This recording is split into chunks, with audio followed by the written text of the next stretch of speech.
बच्चों, आज हम मणिका के छठे पाठ यानी षष्ठ पाठ को पढ़ेंगे। इस पाठ का शीर्षक है साधु वृत्तिम समाचरेत। इसका अर्थ होता है कि सज्जनों के मार्ग पर ही चलना चाहिए। यानी हमारे जीवन में दो तरह के मार्ग होते हैं, एक तो कुमार्ग आता है, एक सद्मार्ग आता है। सज्जनों का जो मार्ग होता है उसे सद्मार्ग कहते हैं और जो दुष्ट लोगों का रास्ता होता है उसे हम कुमार्ग कहते हैं।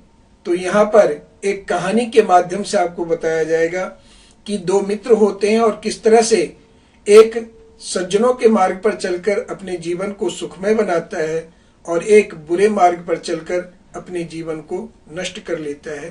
तो आइए इस कहानी को हम पढ़ेंगे। साधु वृत्तिम समाचरेत, सज्जनों के मार्ग पर ही चलना चाहिए। इसका मैं संक्षिप्त परिचय आपको बता देता हूं। इस पाठ का उद्देश्य क्या है। इस कथा में यह बताया गया है कि बुरे मार्ग पर चलकर हर जगह अपमानित होना पड़ता है, अंत में उसका परिणाम भी बुरा ही होता है। इसके विपरीत सज्जनों के बताए मार्ग पर चलकर व्यक्ति आनंद प्राप्त कर सकता है। सज्जनों के द्वारा बताया गया मार्ग प्रशस्त मार्ग होता है, यानी श्रेष्ठ मार्ग होता है। इसलिए हमेशा ऐसे ही मार्ग पर चलना चाहिए। तो आइए हम सब विस्तार से इस कथा को पढ़ते हैं।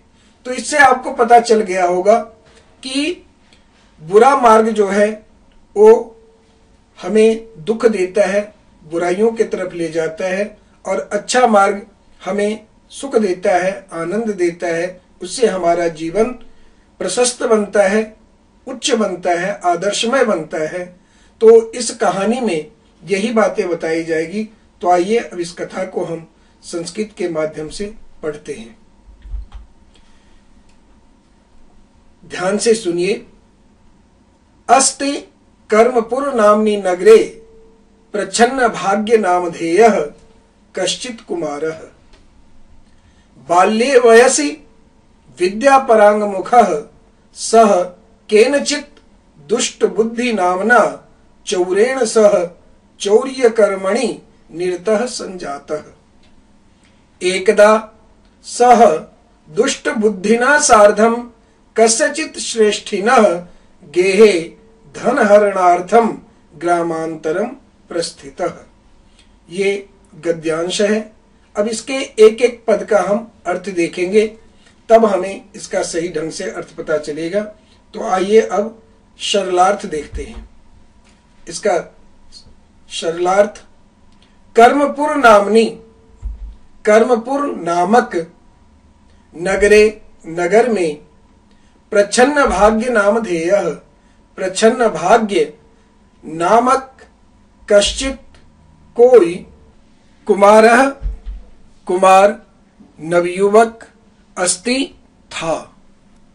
यहाँ पर जो नाम दिए गए हैं ये काल्पनिक नाम है। कहानियों में काल्पनिक नाम दिया जाता है, लेकिन इसमें भी गूढ़ अर्थ छिपा रहता है।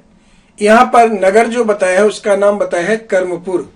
तो ये जिंदगी का जो हमारा यह सांसारिक क्षेत्र है यह कर्मपुर ही है। इसमें हम कर्म करते रहते हैं, इसीलिए इसको यहाँ एक नगर का नाम कर्मपुर दिया गया है। इसमें प्रच्छन्न भाग्य नाम का कोई युवक रहता था। यहाँ पर भी प्रच्छन्न भाग्य में गूढ़ अर्थ है, छिपा हुआ है भाग्य जिसका, ऐसा नवयुवक उस गांव में रहता था। बाल्ये वयसी, बाल्य मतलब बाल्य, वयसी मतलब अवस्था में, विद्या परांग मुखः, विद्या से विमुख, सह वह, केनचित किसी, दुष्ट बुद्धि नामना, दुष्ट बुद्धि नामक, चौरेण सह चोर के साथ, चौर्य कर्मणि चोरी के कामों में, निरतः संलग्न, संजातः हो गया। अब वह युवक जो था वो बचपन में ही, बाल्य अवस्था में, यहाँ पर बाल्य वयसी, बाल्य मतलब बचपन, वयसी मतलब अवस्था में, सप्तमी विभक्ति है इसमें। विद्या परांगमुख, विद्या से विमुख रहकर यानी पढ़ाई लिखाई छोड़कर वह किसी दुष्ट बुद्धि नामक चोर के साथ चोरी के कामों में लग गया, जुड़ गया। माने यहाँ पर जो दुष्ट बुद्धि उसका मित्र बताया है वह भी विशेष अर्थ देता है। माने दुष्ट है बुद्धि जिसकी, माने गलत बुद्धि वाले व्यक्ति के साथ वह चोरी के कामों में लग गया। एकदा, एक बार, सह वह, दुष्ट बुद्धिना सार्धम, दुष्ट बुद्धि के साथ, कस्यचित किसी, श्रेष्ठिनः सेठ के, गेहे घर में, धन हरणार्थम धन चुराने के लिए, ग्रामांतरम दूसरे गांव की ओर प्रस्थितः चल पड़ा। एक बार वह कौन? प्रच्छन्न भाग्य मित्र दुष्ट बुद्धि के साथ किसी सेठ के घर में धन चुराने के लिए दूसरे गांव की ओर चल पड़ा। यानी एक दिन उन्होंने योजना बनाई कि चलते हैं आज किसी सेठ के घर में चोरी करने हैं, और उस सेठ दूसरे गांव में रहता था, तो उस गांव की ओर दोनों चल पड़े।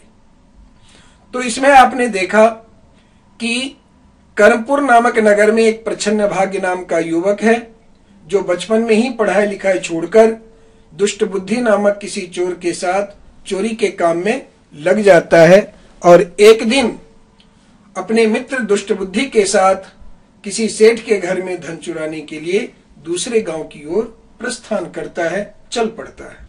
इसका पूरा अर्थ इस तरह से देखिए। कर्मपुर नामक नगर में प्रच्छन्न भाग्य नाम का कोई कुमार यानी युवक था। बाल्यावस्था यानी बचपन में विद्या से विमुख यानी पढ़ाई लिखाई छोड़कर वह किसी दुष्ट बुद्धि नामक चोर के साथ चोरी के काम में लग गया। एक बार वह दुष्ट बुद्धि के साथ किसी सेठ के घर में धन चुराने के लिए दूसरे गांव की ओर चल पड़ा। तो इसमें आपको पता लग गया कि प्रच्छन्न भाग्य अपने दुष्ट बुद्धि नामक मित्र के साथ चोरी के काम में लग जाता है और एक सेठ के घर चोरी करने के लिए दूसरे गांव की ओर प्रस्थान करता है।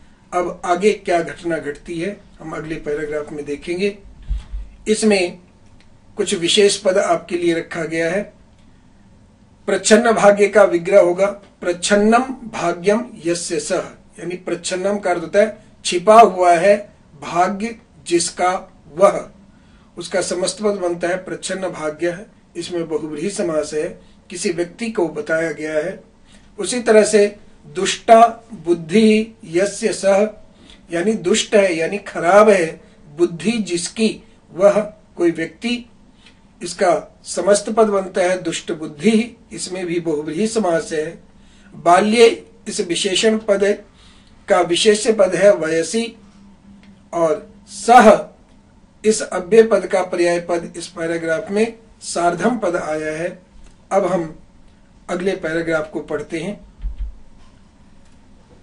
अथ व्रजन्तौ तौ गर्त संकुले मार्गे क्रीडतः कांश्चित् बालकान् प्रेक्ष्य अवदताम् भू भू बालकाः कथम अत्र नतोन्नते विस्मय मार्गे क्रीडथ यदि कश्चित् गर्ते पतेत् तर्हि सः विकलांगो भूत्वा चिरं क्लेशम अनुभवेत्। अब इसका एक एक पद का अर्थ देखेंगे। अब हम सरलार्थ इसका करते हैं। अथ उसके बाद, व्रजन्तौ जाते हुए, तौ वे, गर्त संकुले गड्ढों से भरे हुए, मार्गे मार्ग पर, क्रीडतः खेलते हुए, कांश्चित् कुछ, बालकान बालकों को, प्रेक्ष्य देखकर, अवदताम बोले। माने उसके बाद जब वो चोरी करने के लिए दूसरे गांव के लिए निकले तो उसके बाद जाते हुए वे दोनों गड्ढों से भरे हुए मार्ग पर कुछ बच्चों को खेलते हुए उन्होंने देखा, उन दोनों ने देखा, और उन बच्चों को देखकर वे दोनों बोले, भो भो बालकाः, अरे बालकों, कथम क्यों, अत्र यहाँ नतोन्नते ऊंचे नीचे, विषमे कठिन यानी उबड़ खाबड़, मार्गे मार्ग पर, क्रीडथा खेल रहे हो। यहाँ पर संबोधन करते हुए उन दोनों ने कहा कि अरे बालकों, अरे बच्चों, क्यों यहाँ ऊंचे नीचे कठिन मार्ग पर खेल रहे हो, प्रश्न किया। तो और उसका प्रयोजन भी बताया, कारण बताया। यदि अगर कश्चित कोई गर्ते गड्ढे में पतेत गिर पड़े, तरही तो सह वह विकलांगो भूत्वा, विकलांग यानी अंगविहीन, भूत्वा होकर, चिरम बहुत समय तक, क्लेशम कष्ट का, अनुभवेत अनुभव करेगा। उसका कारण उन्होंने बताया कि अगर कोई गड्ढे में गिर पड़े तो वह अंगविहीन होकर बहुत समय तक कष्ट का अनुभव करेगा। तो आपने देखा कि जब वे दोनों रास्ते पर जा रहे थे तो वहां कुछ बच्चे खेल रहे थे। तो उन बच्चों को देखकर, खेलते हुए बच्चों को देखकर वे दोनों बोले कि अरे बच्चों, क्यों यहाँ खेल रहे हो, इस रास्ते को देखो, इस जगह को देखो, बहुत ही ऊंचा नीचा है, उबड़ खाबड़ है, इसमें यदि किसी का पैर फंस गया, कोई गिर गया तो फिर बुरा नतीजा होगा, कोई अंगविहीन हो जाएगा, हाथ पांव टूट जाएगा और बहुत समय तक कष्ट भोगोगे, इसलिए तुम लोगों को यहाँ नहीं खेलना चाहिए। इस तरह से उन दोनों ने बच्चों को समझाया। अब इसका पूरा अर्थ देखिए। इसके बाद जाते हुए वे दोनों गड्ढों से भरे मार्ग में खेलते हुए कुछ बालकों को देखकर कहने लगे, हे बालकों, क्यों यहाँ तुम सब नीचे ऊंचे उबड़ खाबड़ मार्ग में खेल रहे हो।